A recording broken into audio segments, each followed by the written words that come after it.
বন্ধুরা নমস্কার। বিষয় প্রার্থনায় কি হয়। বন্ধুরা, অনেক বছর আগে এক গৃহস্থ মানুষের কাছ থেকে শোনা এর উত্তরটি শেয়ার করতেই এই ভিডিওটি করা। তিনি এক কথায় বলেছিলেন যে প্রার্থনায় না অসাধ্য সাধন হয়। কেন না, প্রার্থনা তোমার বিবেকটিকে সবসময় চার্জড করে রাখে। তারপর তিনি দৃষ্টান্তস্বরূপ বললেন যে যেমন দেখো এই মন্ত্রটি, ওং असतो मा सद्गमय तमसो मा ज्योतिर्गमय মৃত্যুর মা অমৃতাঙ্গময়। বলছি, তিনটে বাক্য তুমি যদি হৃদয়ে ধারণ করতে পারো, এর অন্তর্নিহিত অর্থ তুমি যদি হৃদয়ঙ্গম করতে পারো, আর তারপর যদি ভগবানের কাছে তুমি এটি প্রার্থনা করতে পারো একদম অন্তঃকরণ থেকে, ব্যাস জীবন সম্বন্ধে তোমাকে আর ভাবতে হবে না। তো তারপর তিনি এরকম বললেন যে আসতো মা সদ্গময়, মানে কি, leads me from unreality to reality. তমসো মা জ্যোতির্গময়, leads me from darkness to light. তারপর বলছেন এরকম, মৃত্যুর মা অমৃতাঙ্গময়, from mortality to immortality. peace, peace, peace, শান্তি, শান্তি, শান্তি। তারপর একে একে তিনি যেভাবে হয়তো জীবনে এটি হৃদয়ঙ্গম করেছিলেন এবং তিনি এটি পালন করেন, তাই হৃদয় ছুঁয়ে গিয়েছিল তার এই ব্যাখ্যায়।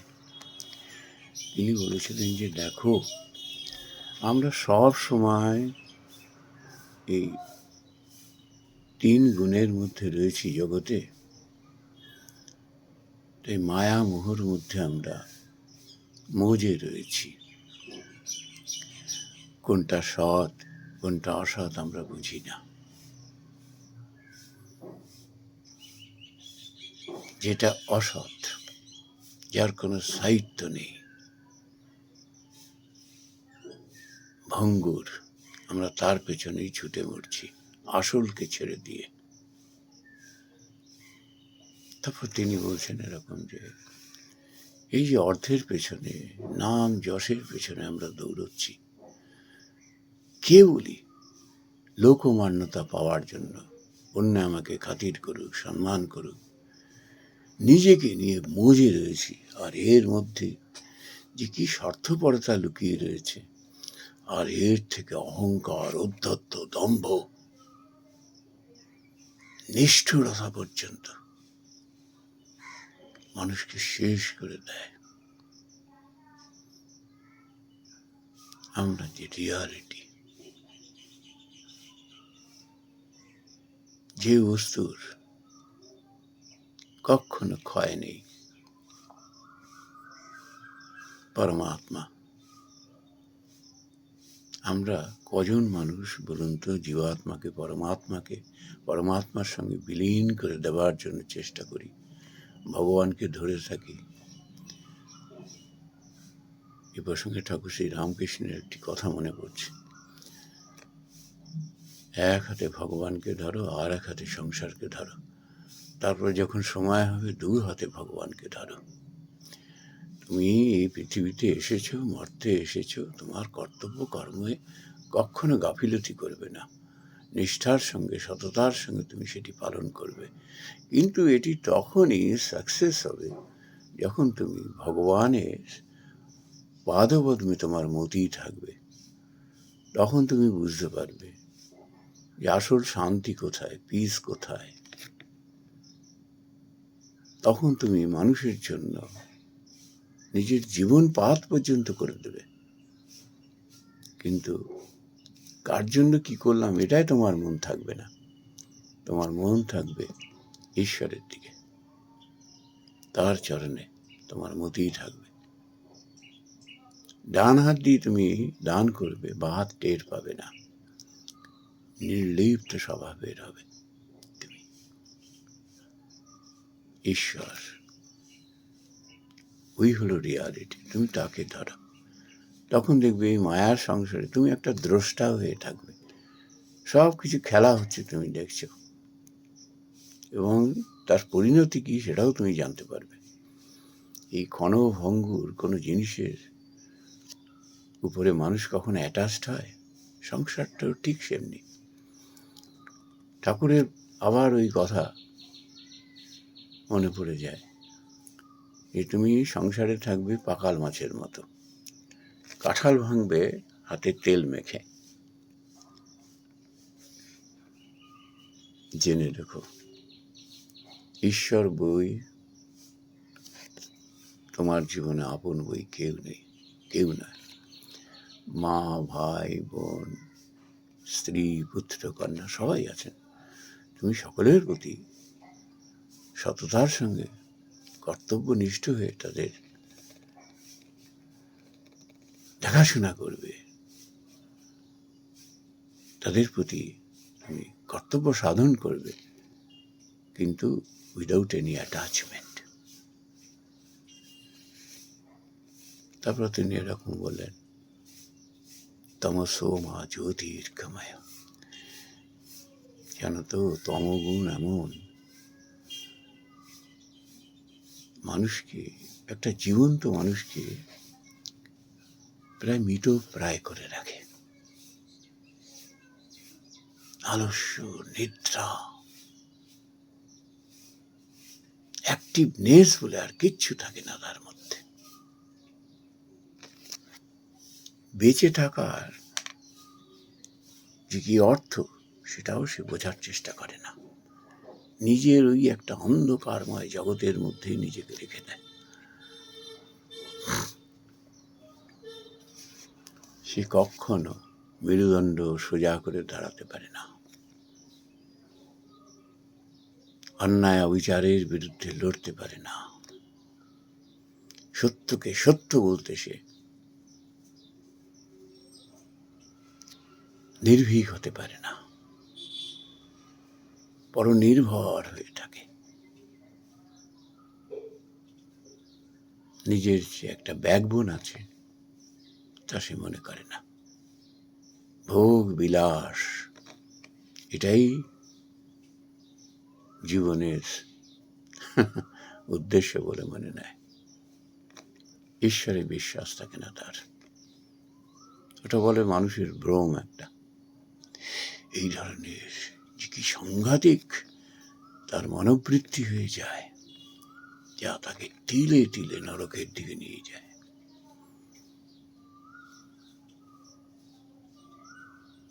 তারপরে আসলে আসল কথাটি,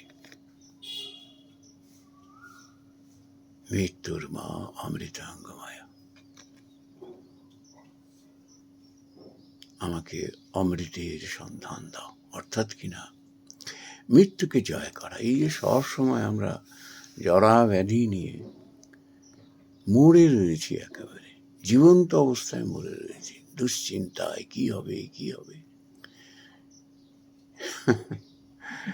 মৃত্যু ভয় আমাদের ভীত সন্ত্রস্ত করে রেখে দিয়েছে, যখন স্বাভাবিক আছি। কিন্তু যেই জীবনে কিছু নেমে এলো, ব্যথা, বেদনা, পীড়া, জরা, বার্ধক্য, ব্যাস একাকিত্ব আমাদের কুড়ে কুড়ে খায়। কে আমায় দেখবে বিছানায় বাহ্য পায়খানা করে প্রস্রাব করে থাকলে কে আমায় দেখবে, আমি একা হয়ে যাব, কি হবে কি হবে, এই ভাবতে ভাবতেই শেষ হয়ে যায়। এই যে আমরা সকালবেলা যখন বেরোই কাজের উদ্দেশ্যে, ভাবি হয়তো সময় মতো সন্তানরা সে মুখে জল দিয়ে দেবে, আমার সুচিকিৎসার ব্যবস্থা করবে, এইসব তো মনের মধ্যে সবারই একটা আশা পোষণ করি। দুম করে একটা অ্যাক্সিডেন্ট হয়ে গেল, হয়তো দেখা গেল দাপাতেই রাস্তায় প্রাণটা বেরিয়ে গেল। কেউ এলোই না সামনে যে সময় মতো মানুষটাকে হাসপাতালে নিয়ে যাই। ওই মুহূর্তে একটু জলের ভীষণ দরকার, ভীষণ দরকার। একটি ছেলে আমায় বলেছিল অ্যাক্সিডেন্টে যেই মুহূর্তে পতিত হয়েছিল সৌভাগ্যক্রমে তিনি বেঁচে গেছেন।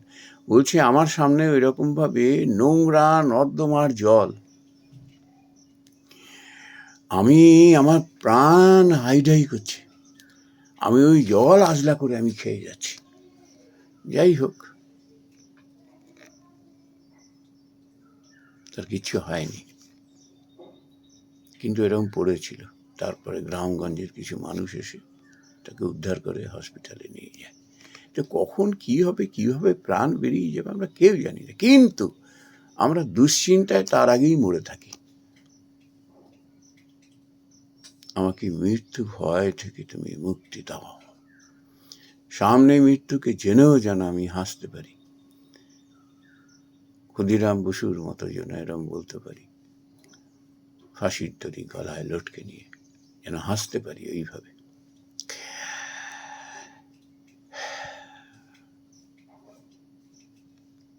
এরকম আমরা মরণশীল যদি হতে পারি, যদি আমরা মনে করি, এরকম মনে করতে বাসাংশী জেরে না নেই যথা বিহায় আছে না শ্রীমদ্ ভগবদ গীতায়। তো এই দেহটা একটা পুরনো বস্ত্রের মতো, সময় হলে পরে এটিকে পরিত্যাগ করতে হয়, নতুন বস্ত্র ধারণ করতে হয়। শ্রীমদ্ ভগবদ গীতায় এরকম বলা হচ্ছে যে আত্মাকে কখনো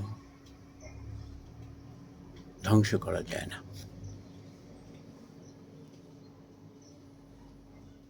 আত্মাকে কখনো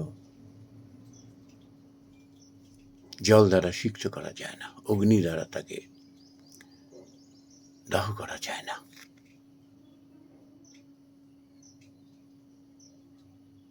আত্মা একটা শরীর থেকে আর একটা শরীরে চলে যায়, পুরনো শরীর ওই পুরনো বস্ত্রের মতো ছেড়ে দিয়ে। অর্জুনকে বলেছিলেন ভগবান শ্রীকৃষ্ণ, এর জন্য তুমি কেন দুঃখ করছো, কেন মোহগ্রস্ত হয়ে পড়ছো? এটাকে মেনে নিতে শেখো, বরং তুমি তোমার কর্তব্য কর্মে তুমি অটল থাকো, দৃঢ় থাকো, তাহলে দেখবে আর শোক মায়া তোমায় স্পর্শ করবে না।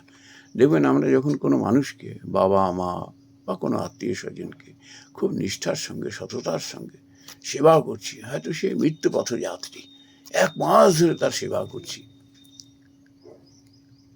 তারপর সে নিজের হাতের উপরে যখন চলে যায় না, তখন আর মায়ামোহ আসে না। সেবা করতে করতে ওই মানুষটার প্রতি শোক মায়ামোহ তখন চলে যায়, তার মধ্যে নিষ্ঠা থাকে না, সততা থাকে, মায়ামোহ কেটে যায়। ওই জন্য সংসারের থেকে যদি কর্তব্য কর্ম ঠিক ঠিক করা যায়, সততার সঙ্গে করা যায়, উইদাউট এনি অ্যাটাচমেন্ট, তাহলে মানুষের আর দুঃখ থাকে না। এমন মানুষ মৃত্যুর পারে চলে যান, মৃত্যু ভয় তাকে ভীত করতে পারে না।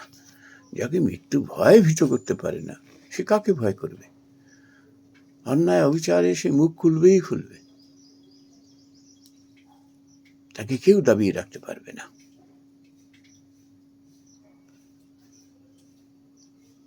বন্ধুরা,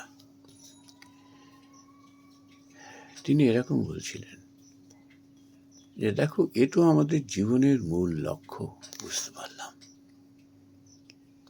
এটাকে হৃদয়ঙ্গম করতে পারলে, যখন এই মন্ত্র 3টে কথা আমরা বলতে থাকবো ভগবানের কাছে, তখন সব যেন চোখের সামনে দৃশ্যগুলো ফুটে উঠবে, মানে এই কথাগুলোর মানে কি। তারপর যখন আমরা বলছি ওং পিস পিস পিস, ওং শান্তি শান্তি শান্তি, আমাদের জীবনের উদ্দেশ্যই তো শান্তি লাভ করা। শান্তি কি চারটিখানি ব্যাপার? অর্থ শান্তি দিতে পারে, নাম যশ লোকবল শান্তি দিতে পারে কি? যারা এতে লালায়িত, তাদের উপরূপে আমরা খুব সুখী বলে ভাবি, কিন্তু ভেতরে ভেতরে সে একেবারে খাক হয়ে যাচ্ছে, পুড়ে রাখ হয়ে যাচ্ছে। একটু সুখ নেই। সুখ না থাকলে শান্তি কোথা থেকে আসবে? এই সুখ শান্তির পেছনে ওই তিনটি কথা যদি হৃদয় দিয়ে অনুভব করে ঈশ্বরের কাছে প্রার্থনা করতে পারবে, তখন সে না নাম যশ এসব চাইবে না, দীর্ঘ জীবন চাইবে না, সম্পত্তি প্রতিপত্তি সন্তানাদি চাইবে না।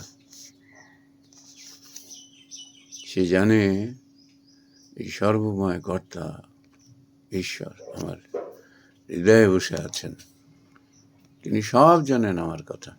আমি তোকে কি বলবো, কি চাইতে কি চেয়ে বসবো, তিনি সব জানেন, সব বোঝেন।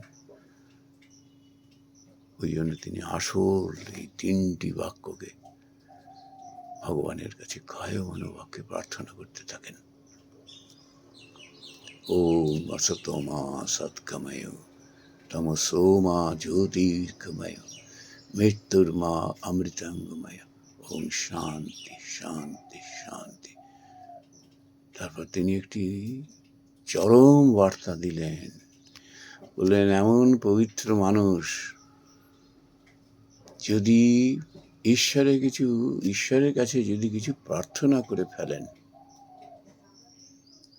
সে নিজের জন্য হোক আর অন্যের জন্য হোক, তা ফলবেই ফলবে, এক বর্ণ মিথ্যে হয় না। তার হৃদয় এত পবিত্র হয়ে যায় যে ভগবান তার এই আবদার প্রার্থনা কিছুতেই ফেলতে পারেন না। নমস্কার বন্ধুরা।